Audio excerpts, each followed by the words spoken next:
India నుంచి అమెరికాకు అమ్మాయిలను అక్రమంగా తరలిస్తున్న నలుగురు తెలుగు వాళ్లను అక్కడి పోలీసులు అరెస్టు చేశారు. అమెరికా న్యూ జెర్సీలోని ప్రిన్స్టన్లో ఈ హ్యూమన్ ట్రాఫికింగ్ ఉదంతం బయటపడింది. ఒక ఇంట్లో అపస్మారక స్థితిలో ఉన్న 12 మంది యువతులను పోలీసులు గుర్తించారు. ఇండియా నుంచి వీళ్ళని అమెరికాకు తీసుకొచ్చినట్లు గుర్తించారు. ఇలా ఇప్పటి వరకు 100 మంది కంటే ఎక్కువనే తరలించారని పోలీసుల విచారణలో తేలింది. హ్యూమన్ ట్రాఫికింగ్ చేస్తున్న చందన్ దసిరెడ్డి, ద్వారకా, సంతోష్ కట్కూరి, అనిల్ మాలేలను పోలీసులు అరెస్టు చేశారు. పోలీసులు అరెస్టు చేసిన వారిలో 4 తెలుగువారున్నారు.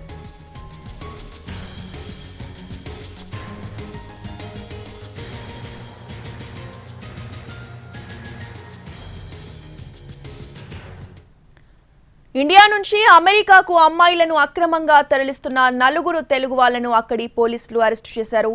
ఇదే అంశంపై పూర్తి అప్డేట్స్ ని మా క్రైమ్ ఇన్పుటేటర్ రమేష్ వైట్ల అందిస్తారు. రమేష్ వైట్ల,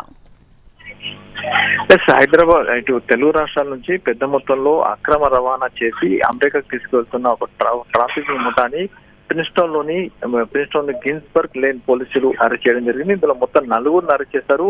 ఇందులో చందన్ దసిరెడ్డి, ద్వారకా గుండా, సంతోష్ కట్కూరి, అనిల్ మాలే. అయితే ద్వారకా గుండాని గత మార్చిలోనే పోలీసులు అరెస్ట్ చేసి అతన్ని బెయిల్ పైన విడుదల చేయడం జరిగింది. తర్వాత ఇప్పుడు మరొకసారి ప్రిన్స్టన్ లోని గిన్స్బర్గ్ లేని ఒక ఇంట్లో కొంతమంది అమ్మాయిలు ఉన్నట్టుగా అటు పోలీసులు సమాచారం వచ్చింది.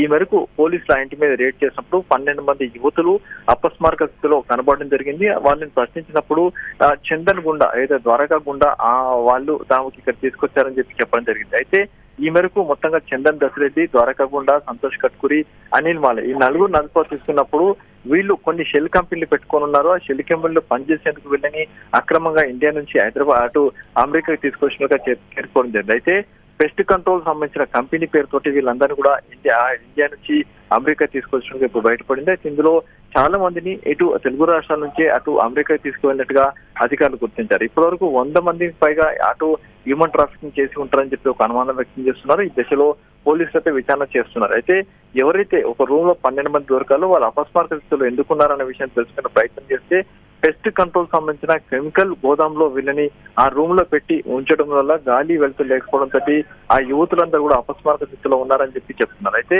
అక్కడ చాలా మంది సంబంధించిన లగేజ్ కూడా బయటపడింది. కాబట్టి ఇంకా ఎంతమంది ఉన్నారు, ఎవరెవరిని ట్రాఫికింగ్ చేశారు, ఇప్పటివరకు 100 మంది చెప్పి పోలీసులు అనుమానం వ్యక్తం చేస్తున్నా అసలు వీళ్ళు ఈ ముఠా ఎప్పటి నుంచి ఇండియా నుంచి వీళ్ళని అక్కడ రవాణా చేస్తున్న విషయం తెలుసుకునే ప్రయత్నం తాను చేస్తున్నామని పోలీసులు చెప్తున్నారు. Right, thank you Ramesh Vaitla.